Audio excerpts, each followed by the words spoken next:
Good morning students, how are you? I hope you are well at home.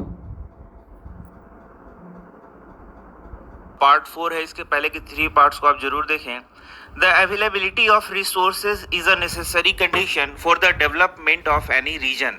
तो हम लोगों ने क्या पढ़ा है कि किसी रीजन के डेवलपमेंट के लिए रिसोर्सेज का होना बहुत ही आवश्यक है, but mayor availability of resources is in the absence of corresponding changes in technology and institution में हिंडर डेवलपमेंट। तो आप देख सकते हैं यहाँ पर बताया गया है कि सिर्फ यदि किसी रीजन में रिसोर्स उपलब्ध है लेकिन वहां पर टेक्नोलॉजी का विकास नहीं हुआ है, आप देख सकते हैं चेंज इन टेक्नोलॉजी नहीं है, इंस्टीट्यूशन नहीं है, तो वो डेवलपमेंट को क्या करेगा, हिंडर करेगा। हिंडर मतलब रोक देगा। इसका मतलब है किसी रीजन के विकास के लिए रिसोर्सेज को सही प्रकार से उपयोग करने के लिए वहां टेक्नोलॉजी का होना जरूरी है, इंस्टीट्यूशंस का होना जरूरी है। तो ये हम लोग शुरू से ही पढ़ते आ रहे हैं। There are many regions in our country that are rich in resources, but these are included in economically backward regions। जैसे आप झारखंड का उदाहरण दे सकते हैं, तो झारखंड में रिसोर्स भरपूर मात्रा में है, प्रचुर मात्रा में है, लेकिन अभी भी ये क्या है, बैकवर्ड रीजन है, क्योंकि यहाँ रिसोर्सेज को सही प्रकार से उपयोग नहीं किया जा रहा है। यहाँ पर उस प्रकार का टेक्नोलॉजी नहीं है, उस प्रकार के इंस्टीट्यूशंस नहीं है। तो आप देख सकते हैं कि यदि रिसोर्स को हमको सही प्रकार से उपयोग करना है तो उसके लिए टेक्नोलॉजी, इंस्टीट्यूशंस की आवश्यकता होती है। On the contrary, there are some regions which have a poor resource base but they are economically developed. तो आप देखें कि झारखंड का जो रिसोर्स है उसी को ले जा के बहुत सारे ऐसे स्टेट्स हैं जो कि बहुत डेवलप्ड हो गए हैं। क्यों? या फिर बोले कि इकोनॉमिकली डेवलप्ड हो गए हैं। क्यों? क्योंकि वहां पर उन्होंने टेक्नोलॉजी को विकसित किया है, उसको उपयोग में लाया है। वहां की जो राज्य सरकारें हैं उन्होंने टेक्नोलॉजी को बहुत अच्छा से उपयोग किया है। जैसे आप देख सकते हैं साउथ के बहुत सारे रीजन हैं जहां पर बहुत अच्छा टेक्नोलॉजी का विकास हुआ है और वहां स्टेट्स का भी काफी डेवलपमेंट हुआ है।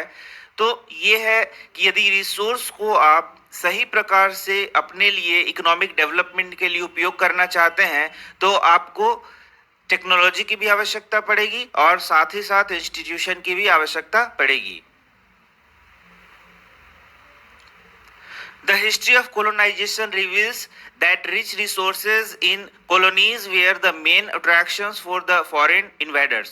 तो आप देखेंगे कि यह एक देश का बात नहीं है जहां पर कहीं पे रिसोर्स पाया जा रहा है, कहीं पे रिसोर्स नहीं पाया जा रहा है, कुछ एरिया डेवलप्ड है, कुछ एरिया नहीं डेवलप्ड है, बल्कि जब वर्ल्ड लेवल पे लेंगे तो देखेंगे कि कुछ जो देश हैं वो बहुत डेवलप्ड हैं जबकि वहां पर रिसोर्सेज की कमी है, और कुछ ऐसे देश हैं जहां पर रिसोर्सेज बहुत है, प्रचुर मात्रा में है, लेकिन उतने डेवलप नहीं है, जैसे कि हमारा इंडिया।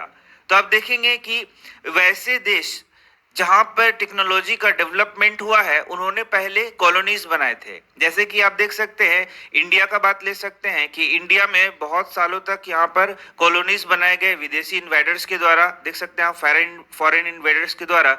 तो वो क्या करते थे, वो कॉलोनीज स्थापित करते थे और किसी एक देश के रिसोर्सेस को उपयोग करते थे, लेकिन वो उपयोग करने के लिए अपने देश की टेक्नोलॉजी को यूज करते थे। तो इस प्रकार से वे अपने देश का डेवलपमेंट करते थे और जो जहां पर उन्होंने कॉलोनी स्थापित किया था उस देश को क्या करते थे, शोषित करते थे। तो जैसे कि इंग्लैंड इंडिया पर कॉलोनी उसने बनाया और इंडिया को क्या किया, शोषित किया, यहीं के रिसोर्सेज को यूज किया और अपने देश का डेवलपमेंट किया, जबकि हमारा देश जैसा था वैसा ही रह गया। तो ये कॉलोनियल जो हिस्ट्री है उसको आप पढ़ सकते हैं अपने हिस्ट्री बुक में भी। It was primarily the higher level of technological development of the colonizing countries that helped them to exploit resources of the regions and establish their supremacy over the colonies। तो ये मैंने आपको बता दिया कि जो कॉलोनीज स्थापित करने वाले कंट्रीज थे वहां पर बहुत अच्छा टेक्नोलॉजी का डेवलपमेंट था। तो वो क्या करते थे, अपनी टेक्नोलॉजी का उपयोग करते थे और जहां उन्होंने कॉलोनी स्थापित किया है वहां के सारे रिसोर्सेज को वो यूज करते थे और अपने देश का डेवलपमेंट करते थे। Therefore resources can contribute to development only when they are accompanied by appropriate technological development। तो अब तो ये क्लियर हो गया कि यदि रिसोर्सेज का सही प्रकार से उपयोग करना है तो टेक्नोलॉजिकल डेवलपमेंट की बहुत ही आवश्यकता है। तो ये आपको हिस्ट्री से भी यहाँ प्रूव हो जाता है। एंड इंस्टीट्यूशनल चेंजेस, और साथ ही साथ इंस्टीट्यूशनल चेंजेस भी चाहिए। तो अब आप देख रहे हैं कि बार बार ये बताया जा रहा है आपको कि यदि हम लोग को रिसोर्सेज को सही प्रकार से यूज करना है, उसको अपने लिए उपयोग में लाना है, तो टेक्नोलॉजिकल डेवलपमेंट, इंस्टीट्यूशनल चेंजेस बहुत ही आवश्यक हैं। तो यह प्रश्न यदि आए तो आप इसको भी आंसर कर सकते हैं यहाँ से। India has experienced all these in different phases of colonization। तो अब मैंने आपको बता दिया कि इंडिया ने भी colonization को फेस किया है। Therefore, in India, development in general and resource development in particular does not only involve the availability of resources but also the technology, quality of human resources and the historical experience of the people। तो आप यहाँ देख सकते हैं भारत के परिप्रेक्ष्य में यदि हम लोग डेवलपमेंट के बारे में बात करें तो यहाँ पर आप देख सकते हैं, यहाँ सिर्फ अवेलेबिलिटी ऑफ रिसोर्सेज से ही डेवलपमेंट को रिलेट नहीं किया जा सकता है, बट आल्सो द टेक्नोलॉजी साथ ही साथ क्वालिटी ऑफ ह्यूमन रिसोर्सेज और हिस्टोरिकल एक्सपीरियंस को भी यहाँ पर इंक्लूड करना होगा। अब हम पढ़ने वाले हैं एक बहुत ही इंपॉर्टेंट टॉपिक को जिससे कि बहुत इंपॉर्टेंट प्रश्न भी आते हैं, conservation of resources. Resources are vital for all development activity. तो हम लोगों ने पढ़ लिया कि यदि रिसोर्स को आपको उपयोग में लाना है तो टेक्नोलॉजी की आवश्यकता होती है, साथ ही इंस्टीट्यूशन डेवलपमेंट करने की भी आवश्यकता होती है। लेकिन यदि सोच लीजिए रिसोर्स ही ना हो, यानी कि यदि रिसोर्स को ही खत्म कर दिया जाए, तो फिर आप टेक्नोलॉजी है या फिर कोई भी इंस्टीट्यूशंस हैं तो वो कुछ कर पाएंगे क्या? नहीं, बिल्कुल भी नहीं। Resources are vital for any developmental activities. तो कोई भी यदि डेवलपमेंटल एक्टिविटीज करना है तो आप देख सकते हैं बिना रिसोर्स के तो वो डेवलपमेंटल एक्टिविटीज नहीं हो सकते हैं। But irrational consumption and over utilization of resources may lead to socio-economic and environmental problems। तो आप देख सकते हैं यहाँ लिखा हुआ है irrational consumption का मतलब है कि बिना बुद्धिमत्ता पूर्वक उसको यूज करना, एंड ओवर यूटिलाइजेशन और बहुत ज़्यादा उसको क्या करना, यूटिलाइज करना ऑफ रिसोर्सेज में lead to socio economic and environmental problem. तो ये क्या करेगा, सोशियो इकोनॉमिक प्रॉब्लम को क्रिएट करेगा। समाज में एक कोई बहुत अमीर हो सकता है, कोई बहुत गरीब हो सकता है, तो ये सोशियो इकोनॉमिक प्रॉब्लम जनरेट कर सकता है। साथ ही साथ इन्वायरमेंटल प्रॉब्लम्स तो होंगे ही होंगे। तो आप यहाँ से देख सकते हैं एक प्रश्न हो सकता है कि यदि रिसोर्सेज को हम लोग इरेशनली यूज करें या फिर ओवर यूटिलाइज करें, ओवर एक्सप्लॉइट करें, तो क्या प्रॉब्लम आ सकते हैं? तो इससे socio economic and environmental problems आ सकते हैं। टू ओवरकम दिस प्रॉब्लम, अब देखिए, अब इस प्रॉब्लम से यदि आपको ओवरकम होना है, इससे निजात पाना है, तो resources conservation at various levels is important. तो रिसोर्स का क्या करना होगा, बताइए? रिसोर्स का हम लोग को कंजर्वेशन करना होगा, और यही हम लोग का टॉपिक भी है, conservation of resources. This had been the main concern of leaders and thinkers in the past। तो पास्ट में जितने बहुत सारे ऐसे लीडर्स हुए और थिंकर्स हुए, उनको भी ये चिंता थी कि कैसे रिसोर्सेज को कंजर्व किया जाए। For example, Gandhi ji was very apt in voicing his concern about resource conservation in these words। तो गांधी जी ने इन वर्ड्स में रिसोर्स कंजर्वेशन को इस प्रकार से बताया है, There is enough for everybody's need and not for anybody's greed। तो आप इसका हिंदी मीनिंग यदि करेंगे तो आपको पता चलेगा कि प्रत्येक व्यक्ति के लिए के नीड के लिए तो बहुत है, लेकिन यदि वो ग्रीडी हो जाए, लालची हो जाए, तो लालच को पूरा नहीं किया जा सकता है। He placed the greedy and selfish individuals and exploitative nature of modern technology as the root cause of resource depletion at the global level। तो जो ग्लोबल लेवल है उस पे रिसोर्स के डिप्लीशन का, उसके खत्म होने का, समाप्त होने का, कम होने का रूट काउज क्या है? तो रूट काउज है greedy and selfish individuals and exploitative nature of modern technology.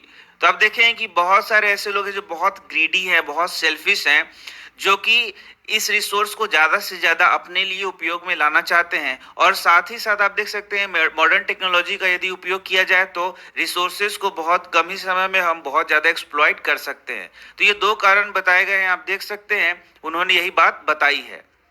For resource depletion and global level at the global level, he was against mass production and wanted to replace it with the production by the masses। तो आप देख सकते हैं गांधी जी जो थे सो mass production के विरुद्ध थे। मास प्रोडक्शन माने बहुत अधिक अत्यधिक उत्पादन के विरुद्ध थे and wanted to replace it, और वो चाहते थे कि जो मास प्रोडक्शन है उसको रिप्लेस किया जाए। तो किस चीज से रिप्लेस किया जाए? The production by masses. इसका मतलब एक विशाल जन समुदाय कोई चीज प्रोडक्शन करता है तो वो उसके पक्षधर थे। At the international level, the Club of Rome advocated resource conservation for the first time in a more systematic way in 1968. तो सबसे पहले जो सिस्टमैटिक वे में रिसोर्स कंजर्वेशन के लिए प्रयास किया गया वह किसके द्वारा किया गया? क्लब ऑफ रोम के द्वारा किया गया। और कब किया गया? 1968 में। तो यहाँ से भी आपका एक प्रश्न हो सकता है कि सबसे पहले सिस्टमैटिक वे में किसने प्रयास किया? तो ये कौन था? क्लब ऑफ रोम किया था 1968 में। इसके बाद आप देख सकते हैं 1974 Gandhian philosophy was once again represented by Schumacher in his book small is beautiful. तो गांधीयन फिलोसफी को एक बार फिर से स्मॉल इज ब्यूटीफुल एक नामक एक बुक में समेसर के द्वारा इसको व्यक्त किया गया। The seminal contribution with respect to resource conservation at global level was made by Brundtland Commission Report 1987।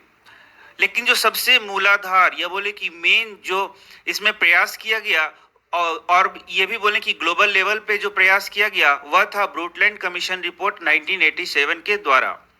This report introduce the concept of sustainable development. तो यही जो ब्रूटलैंड कमीशन रिपोर्ट था उसने सस्टेनेबल डेवलपमेंट को प्रस्तुत किया। तो आप देख सकते हैं यहाँ से प्रश्न हो सकता है कि सस्टेनेबल डेवलपमेंट किसने दिया? तो ये था ब्रूटलैंड कमीशन रिपोर्ट 1987 के द्वारा and advocated it as a means for resource conservation, और इसको रिसोर्स कंजर्वेशन के मींस के रूप में बताया गया।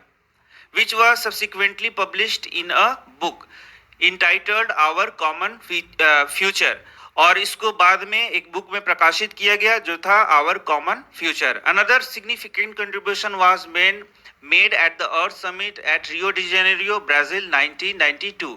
तो आप देख सकते हैं जो फर्स्ट अर्थ समिट हुआ था कहाँ हुआ था? ब्राजील में 1992 में हुआ था, और इसमें भी बहुत कंट्रीब्यूशन दिया गया रिसोर्स कंजर्वेशन को लेके। तो आप एक देख सकते हैं हिस्टोरिकल यहाँ पर बताया गया कि कैसे रिसोर्स कंजर्वेशन को लेके अलग अलग टाइम में अलग अलग प्रयास किए गए। तो यहाँ से भी एक प्रश्न आ सकता है जिसमें आपको पूरा आंसर करना होगा। तो मिलता हूँ आपसे नेक्स्ट वीडियो में।